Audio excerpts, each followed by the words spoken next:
Este es el penúltimo concierto de la gira del penúltimo tren, y como nos enteramos que en Asunción no había ferrocarril, dijimos, vayamos a Asunción.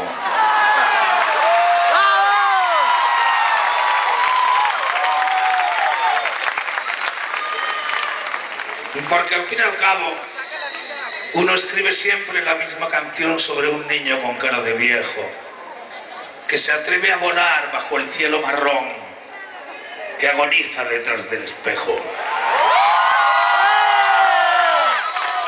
Uno inventa siempre la misma canción del poeta borracho y su musa, del teclado mellado del acordeón, del pecado mortal sin excusa.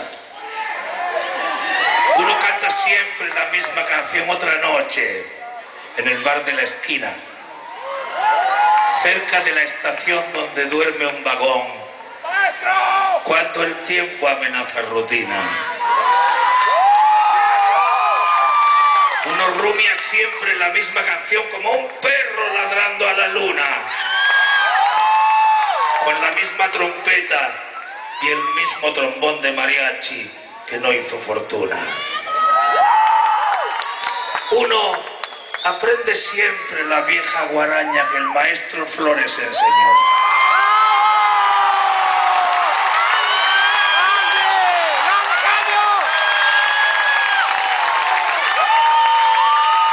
Ningún escenario a uno es tierra extraña, y es un lujo volver a Asunción.